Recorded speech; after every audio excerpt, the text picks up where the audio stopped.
So very briefly, where do we stand? So I would say innovation in agriculture has been happening for a long time. Huh?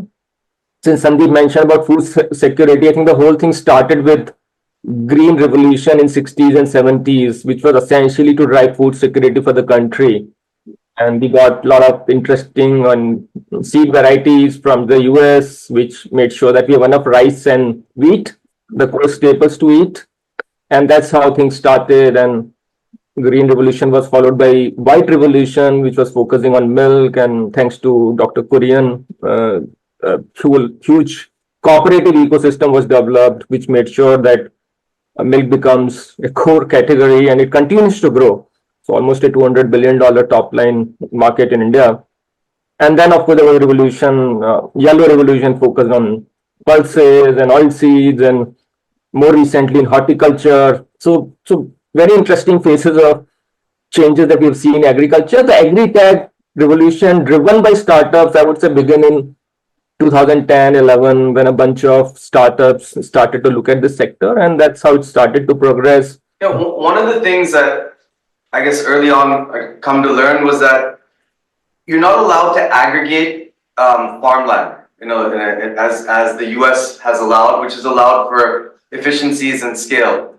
But then I also learned that people have found different ways to kind of manage around that as well. Is that happening? Is that not happening? Do we really have fragmented? Is that context make it even more complicated to think about how to get efficiencies in agriculture, and therefore tech becomes more relevant, less relevant? How does that ecosystem start actually? Very good question, Sandeep. So I see three levels of consolidations happening in agriculture. One is consolidation or aggregation of farm produce. Second is aggregation of farmers, and third is aggregation of farmlands, right? Aggregation of farm produce, you already know, like so Waypool, Ninja, Dehat, multiple startups are doing it, right? Aggregation of farmers is driven largely by the government through a scheme called Farmer Producer Organization, FPOs, where they are building some sort of quasi cooperatives, aggregating 500,000 farmers so they can buy together, they can sell together. NABARD and SFAC, these are two government organizations who are working hard and giving a lot of catalytic funding and support to build the FPO ecosystem in India. And the third part, which you said, the land consolidation, you're right, it is a bit political and challenging. There are restrictions on buying agricultural land, and there are about 150 land holdings, agricultural land holdings in India. Average is 1.08 hectares. I think total of, if you add all together, 150, 160 million hectares. And that's been the challenge. That's why a lot of solutions which are relevant in the US, Israel, Europe are not relevant to India. But I would say that's also happening and will happen. And the biggest driver for land consolidation will be need for mechanization. As we speak, the farm labor is becoming less and less available, especially when it is needed at the time of sowing, at the time of harvest. And even if it is available, it is becoming super expensive to get farm labor. So I see mechanization is the way forward. I'm trying to understand this in the context of, do we need regulation to change to allow for the farmland aggregation to happen? Or will market forces, you feel, drive it, and then regulation will follow post fact, because people are just going to say, what am I going to do? I have no choice. Absolutely, you're right. I think regulations have been conservative when it comes to farmers. No government want to be seen anti-farmer. Modi government tried to bring farm laws and see what happened, right? They had to really retract back, and so most governments are very conservative to bring any forward-looking regulation, because any NGO can stand up and say, hey guys, you are taking farmers' land for free, you're corporatizing the farmland, etc. So I doubt regulations can drive it. Most likely it will be market forces. Farmers will come forward. They will either sort of do it together. They will, anyway, there is aggregation of farmers happening through FPOs. They may consolidate land parallelly. So more driven by market forces and economics rather than regulations, in my opinion. Given the number of people employed in agriculture in general, I mean, do you see I guess general societal risk in terms of this shift, and what's that implication as well? Not really. I think we have more farmers than we need. So it's another good thing. There are 150 million farmers. I think we're better off having 30 million farmers, frankly. So there's a lot of shadow employment in agriculture. But the question is what those 100 odd million people will do who are not required in agriculture. So I think that's the risk. How do you generate remunerative opportunities for people who are not required in farming? Of course, they can migrate to cities, etc. There's always an option. But what they do, they come to cities, they become plumbers, they become construction workers. So, how do you create meaningful employment opportunities for those in ancillary industries? I think is the way forward, in my opinion. And rural entrepreneurship probably could be one of the byproducts of Agritech. Huh? So, for example, a vehicle setting up a processing unit, a sorting grading unit, someone setting in a drone academy, likes of BharatAgri, works with village level entrepreneurs. There are a lot of banks who are hiring these youth for farmer onboarding, for giving loans, etc. So we need to figure out what are those ancillary spaces. Dairy has picked up quite a bit, thankfully, which has reduced the dependence of farmers on farming. So in farmers' income, about 40% income is coming from crops now. So balanced 20-30% from animal husbandry and balanced 20-30% from other occupation, etc. So I don't think we are running a risk. I think it's about having creating more efficiency at the farm level, and I'm sure you can create many opportunities for people who are not required in farming in other occupations, and they need not migrate. Huh? That's also can happen if a lot of these new age models pick up. I promise my last comment, and then I'll let you continue. But it just seems like it's also setting the system up for the fact that tech could be seen as the bad guy who's taken away the jobs, when in fact the system itself is moving in that direction. And I would, to some degree, worry like tech becomes the easy scapegoat when tomorrow a certain number of farmers are displaced because they didn't want to be farmers, but tech also came in, mechanization came in, and therefore there will be it's a very easy place to point the finger saying, this has taken away the job. Do you foresee that being an issue, like a concern? Unlikely. At least I don't see in the near future. In fact, the government is very clear that without tech, Indian agriculture is not going to move forward. Regulations have limitations given the politics around it. So the only way you can probably impact farmers' income positively is through tech. I am really glad that our thoughts resonate. I strongly believe, and I have been saying this a lot of time in several places, that we have more farmers than we need. I agree to that. Um, the one reason that our farming practices are not efficient is because there is abundance. We have more farmland as well as more people employed in agriculture than what is needed. If this comes down, then automatically the market will push the farmers to be more efficient and more scientific. One example that I regularly talk about is, let's imagine that today you want to set up a car manufacturing plant. Then there are only two ways to do it. One is either you become yourselves an expert in car manufacturing, or you hire experts and engineers in car manufacturing. Unfortunately, the same thing is not happening in agriculture. Today, farmer is manufacturing food, but they themselves are not formally educated in agriculture. And at the same time, they don't have availability of engineers or consultants whom they can hire to set up their food manufacturing, right? So this is something that is fundamental that needs to be solved.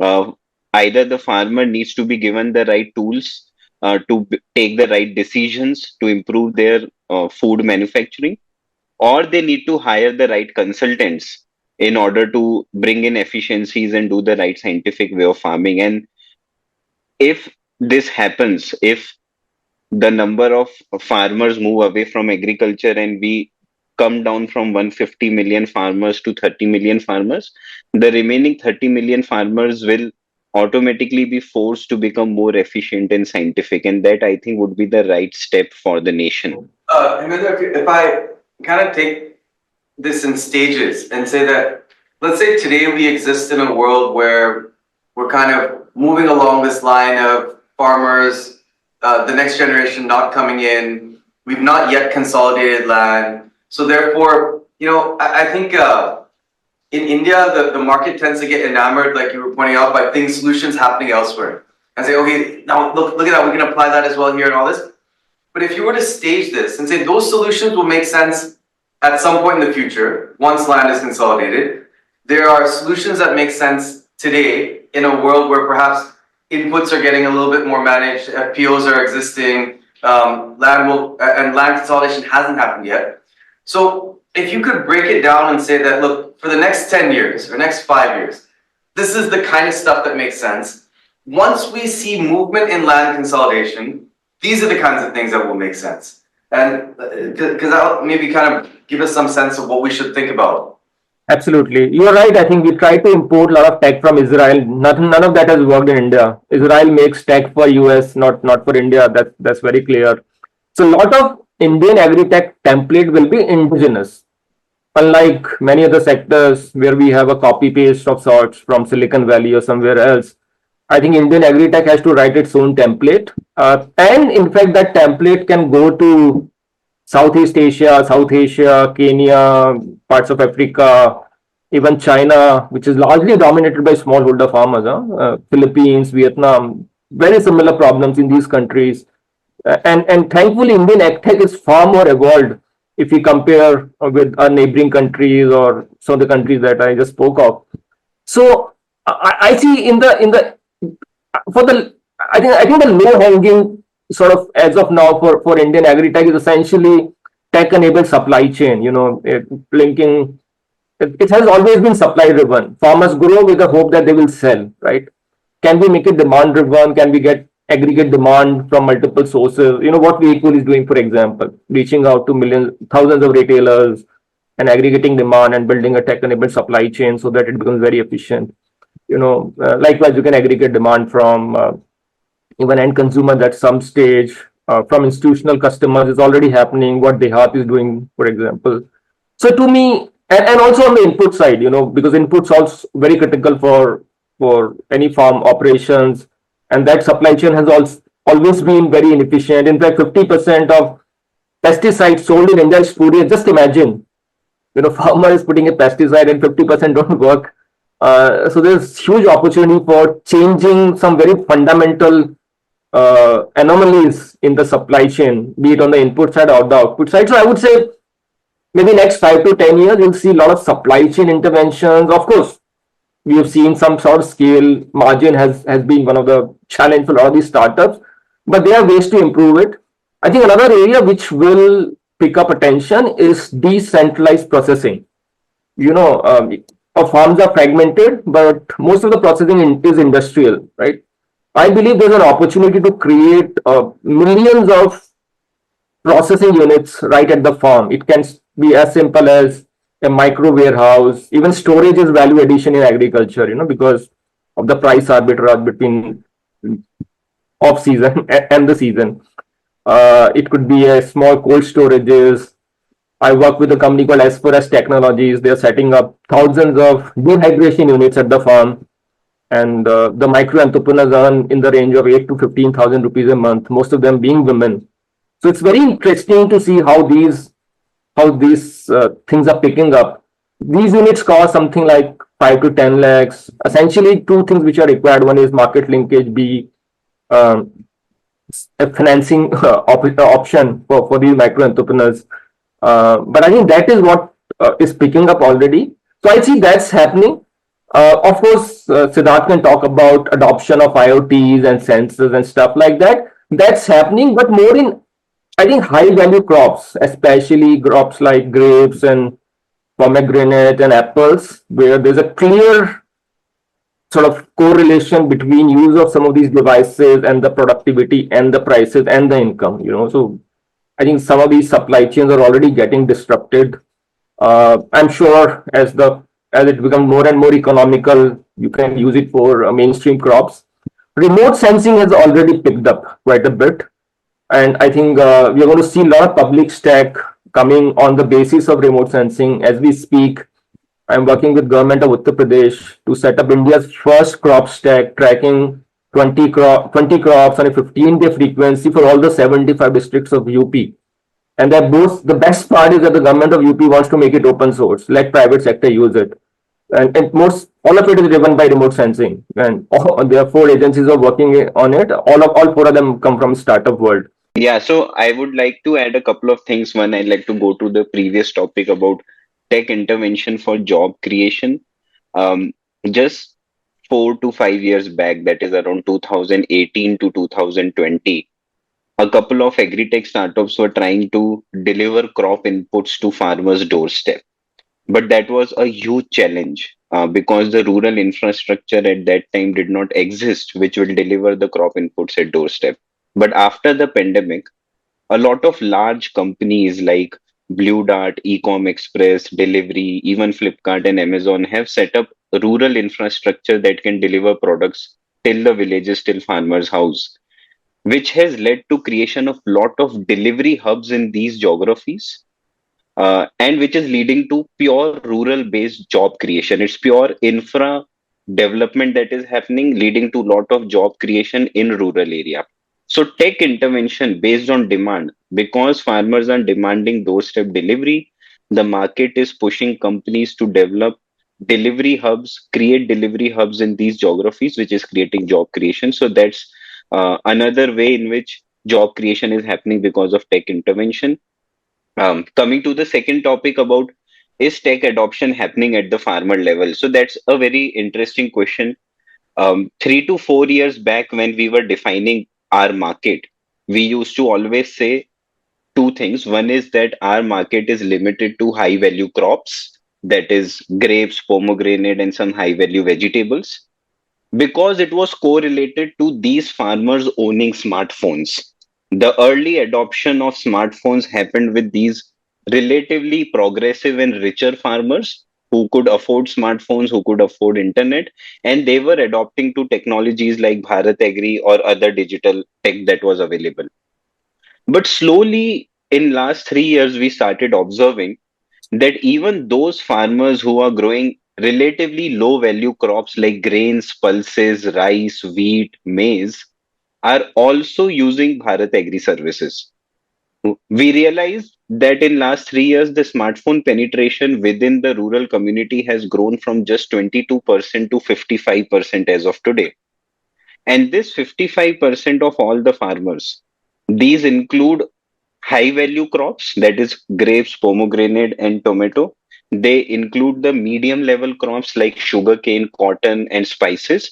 But they also include some low value crops like soya bean, wheat, rice, chickpea, etc. So now we have stopped doing a distinction based on land size and crops. Now we purely do distinction based on, do they have a smartphone? Do they have active internet in their phone? If yes, then they are the right target segment to adopt technologies, which can be either related to, let's say, Bharat Agri, or they can simply use a horizontal technology like, let's say, YouTube. 20 to 25% of their time on YouTube they spend to gain knowledge. They watch YouTube videos about how they can improve their farm yield, how can they reduce the pest attack, are there any alternate crops that they can grow. um, Today, you and me, when we are creating, let's say, an Excel model for our company, or let's say we are doing a presentation, when we are stuck, we quickly Google it, right? That's the norm. We just Google how to maybe solve this problem in a presentation or in an Excel formula. We Google it. The same thing is happening in agriculture in rural areas. When they are stuck, their crop is not growing well, or they are unable to sell their crop, or they are unable to buy the right input. If they have a smartphone, they quick, instead of googling, they do YouTube, because they are more comfortable consuming videos in local language. I had a quick question. At the back of education and mechanization, do you see women playing a different role on the farm now? Earlier you would see them engaged in, let's say, ancillary activities, whether that is actually selling the vegetables that are grown on the farm or husking, weeding, those kind of things, because, probably lacked actual, the work was more laborious at that time. But with mechanization, do you see women owning farmlands? Do you see them actually running the tractors? Has the gender sort of role changed at the farm level? Very good question. And you're right. When we think of a farmer, we think of a man. But I think it's time we start thinking of farmer as a woman. No? Two categories where women farmers are dominating. One is horticulture, especially vegetable farming is largely driven by women. And second is animal husbandry. There are about 70 million farming households who own a cow, and most likely a woman is managing the cattle within the house, right? So clearly, gender angle is important. And as I mentioned, if you have mechanical solution which typically require a masculine sort of labor or masculine energy, especially field crops, likes of sugarcane, likes of maize, likes of wheat and paddy. If you have solutions which bring down the manual labor significantly, you will see women participation in staple crops also going up significantly. So you are spot on. The gender lens is going to be very, very critical. How do you build business model thinking about women as a farmer? One can't ignore it anymore, I would say. And is the government proactively encouraging that, or do you see that happening at the private level? One of the biggest rural revolution from a livelihood perspective is small help groups, SHGs, where a group of women come together and they build some business model, and they of course take a lot of loans from MFIs, etc. I don't know the exact number, but it turns into some lakhs of SHGs in the country, and most of it is women dominated. And where the government, the programs like National Rural Livelihood Mission, NRLM, the entire focus is on SHG. If you heard Prime Minister on the independence speech, he made a very interesting point that we need to build Agritech solution for SHGs. We need to train SHGs on flying drones.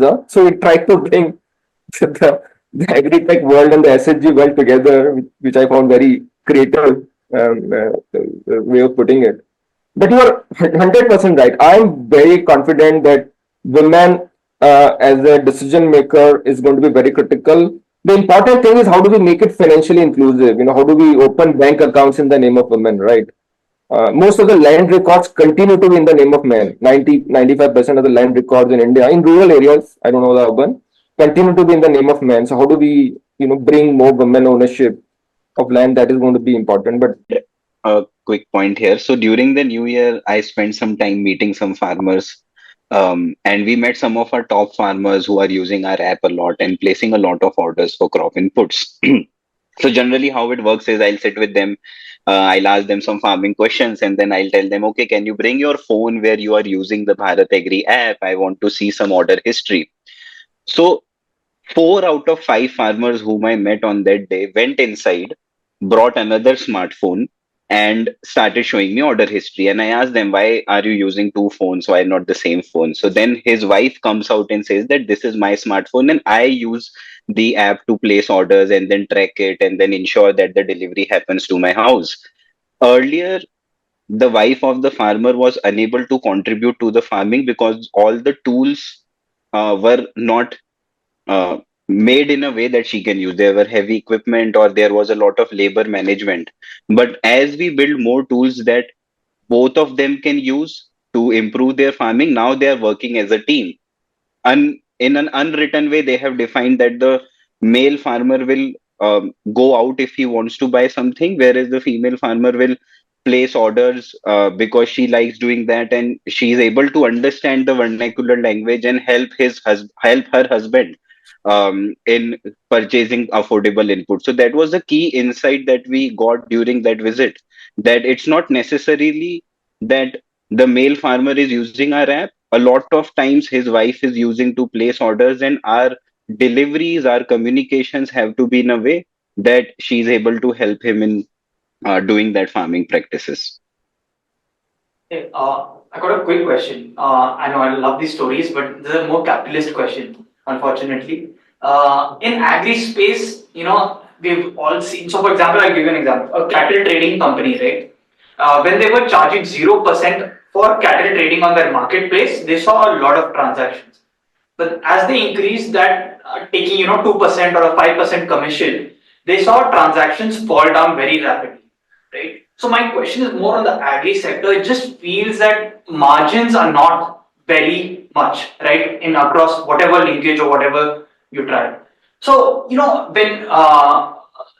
you build or when you advise startups, do you sell on the story that build now and margins will come in the future as you add value add, etc., or do you think get your cost structures right and understand that this is a 10% margin business example and build your cost structures accordingly? How do you think of building and how do you think of advising?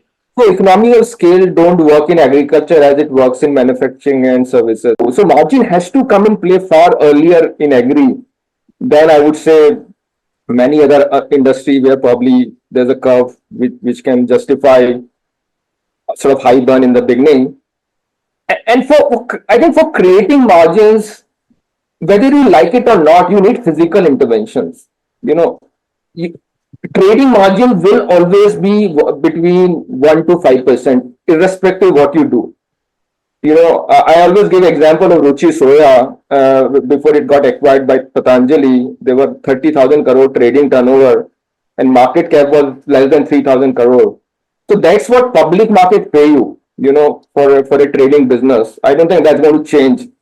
Pharma Business Network, one of the most scaled up marketplace in the US, the peak valuation was $3.5 billion. That I think right now the last round happened at $500 million. You need to build margin mindset, and that's where physical intervention, be it products. So let's say if you're an agri-input e-com players, unless 30% of your turnover is coming from your own products, some proprietary products of sorts, some private label, you're not going to get to double-digit GM.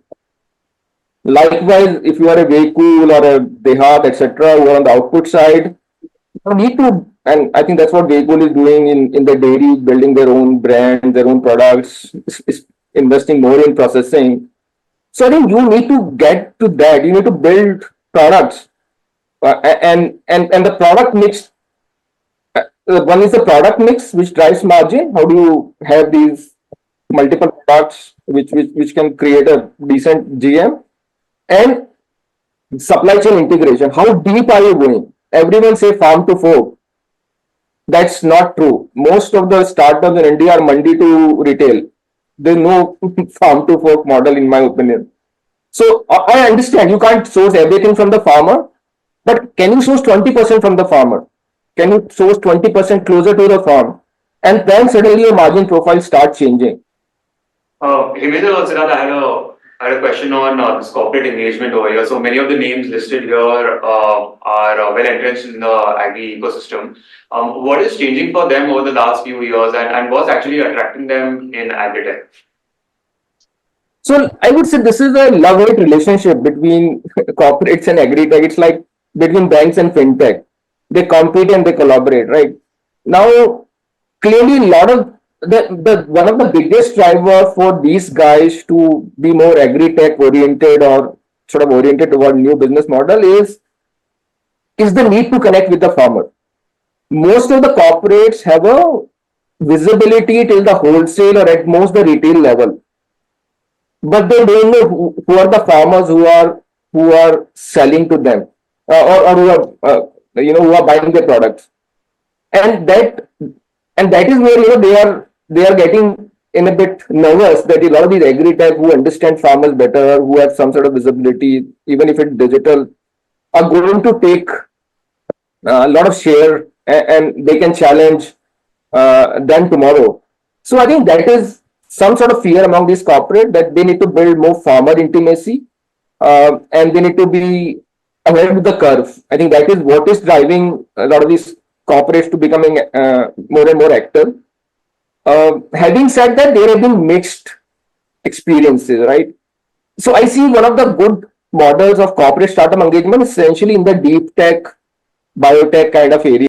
So I think when it comes to deep tech, biotech, some interesting tech, there is some sort of synergies and they kind of come together and it may end up into an M&A kind of a situation. But I think a lot of on the supply chain side, a lot of these corporates are using new age channels, but they are not. They don't want to. I would say, uh, they don't want to spoil their relationship with traditional channels. So I think they are becoming some sort of omni-channel, right? But I think the channel conflicts are bound to come in some of the supply chain solution, especially for agri-input players who are selling to farmers. The local wholesaler will always, the business are going to get affected. Though it is not very severe at this stage, but let's say when AgroStar becomes a $5 billion top line, I'm sure they want to get these kind of challenges, and these corporates have to figure out how to manage channel conflicts. Earlier these large corporates had a monopoly over technology, and they had very sort of arbitrary terms when it came to usage of their technology, very high royalty payments, very high trademark, copyright related issues. Has some of that changed, and have they sort of come to a ground because of the evolving startup ecosystem, companies, educated people coming and sort of negotiating some of these things with them? Have they sort of leveled out a little bit? One thing which most corporates are realizing, that the best of the innovations are not going to be built in-house. So I think they are much more open for acquisitions. They are on the lookout. You will be surprised. The best of the companies in the world on the input side are single product companies. Like Bayer would have 2 or 3 good varieties of seeds, and that is driving 80% of the business. So I think they are always on lookout, and that's where I see M&A opportunities coming up, where some of these startups can build interesting products and become a good acquisition target for some of these large players. So I think there is a lot of openness by these corporates to engage. Just to add here, I totally agree with Mr. Hemendra that these big corporates are now open to collaborate with different startups. As soon as they see that it will add to their top line, they are more than happy to collaborate. In recent few quarters, we have seen these large companies coming to BharatAgri to list their products on the platform because they see that it will increase their revenue a little bit or increase their market share. At the same time, they as well as us are careful how to avoid the channel conflict with Mr. Hemendra were talking about. They have a huge offline channel. They want to avoid all kind of conflicts there. Some of these brands have even come to us saying that they'll manufacture some products only for e-commerce, e-commerce exclusive products, so that they get the benefit of e-commerce and at the same time they don't create the channel conflict. So even they are being smart. They know that a lot of innovation will come from outside and they want to capitalize on that. So I think overall this is a good step for the Agritech. I was going to say one thing before we close that. I actually think that everything we've talked about here seems to indicate that Agri-Tech, as it were, is actually probably a more at the forefront and resounding model than what we've seen everywhere else. Because, I mean, you were talking about unit economics have to work at a base level. It's taken about 15 years for the rest of the internet economy here to wake up to realize that. And so as money has stopped being free, everyone started to understand that, oh, it's not going to be solved at scale, let's solve it now. And I think even in terms of education, getting clear benefits from it as you go through the process, I think is going to be such a powerful way to drive. And we looked at something called cohort-based classes, and this idea that you can actually drive outputs based on working together. I think that you're going to find some very interesting new models come out of this that will probably be applicable across other industries as well.